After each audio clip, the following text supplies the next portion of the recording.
Attention League, this is your commissioner coming to you live and direct from the man cave on Pella Road.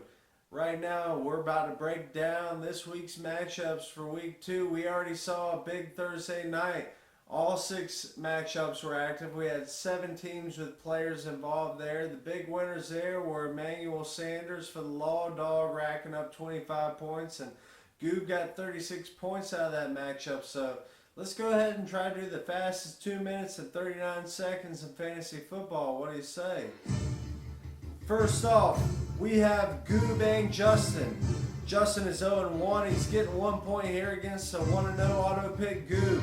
Goob got 36 points out of Jamal Charles and the Broncos defense, but can his waivers and the rest of his team really stack it up for him? Honestly, I think Matty Ice and Justin's wide receivers are going to take him to victory.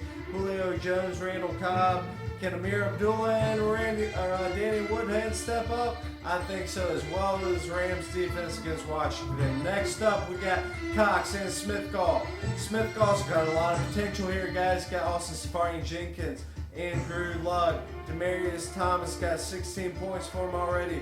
Can his running back step up because they're not top of the league here? Smitty's got AP and Doug Martin. Macklin's only got 7.2 points for him. He as well has to step up. I think Cox is going to take this one in a close upset. Next up, we have Ryan getting 14 points on Sav. Ryan's 0-1, but Sav's 1-0. Ryan's really relying on Gronk and Antonio Brown here, but I think Eli is a bum against Atlanta. He's got Dan Bailey, though, the big butt Dan Bailey, because Sav's got DeAndre Hopkins, got 30 points. Can he do it again against the Panthers this week? Because C.J. Anderson only got 3.4 points for him this week.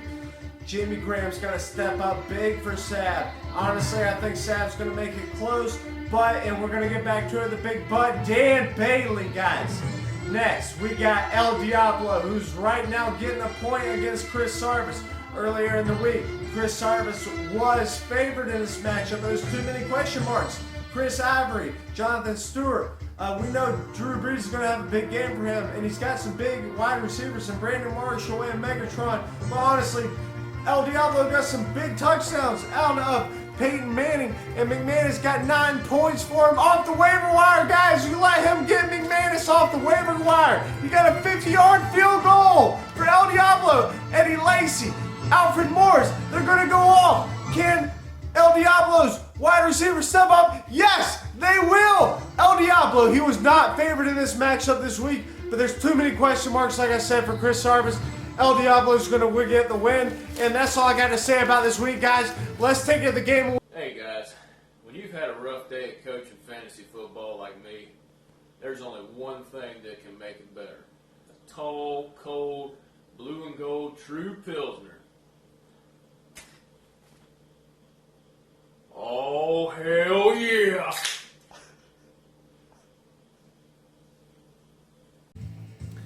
All right, gentlemen. Well, let's take you into the game of the week. This week we got 2 teams with a couple of similarities here.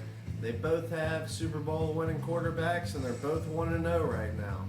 Now, on Tuesday, I would have told you that these 2 teams are a pick 'em. They were both projected for 100 points, but there's a little bit more disparity here. Jordan Wiley now has 2 points on Michael Webb. Michael Webb's playing a 2 tight end set this week with Travis Kelce and Greg Olsen. He's looking for a breakout game from Justin Forsett against Oakland, and maybe Edelman can pull in some points. He's not starting like Garrett Blunt, and I think he's just going to see how Bill Belichick plays him this season. On the other side of this argument, we have Odell Beckham and Alshon Jeffrey going for Jordan. He could see a lot of points with Deshaun Jackson out this week from his tight end Jordan Reed and wide receiver Pierre Garçon. And let's not forget that Jordan Wiley has the deflator himself, Tom Brady. In this game, I'm going to give Jordan the 2 points he's getting now, and I'm going to give him the win. So guys, thanks for watching this edition of Fantasy Preview. We'll see you next week.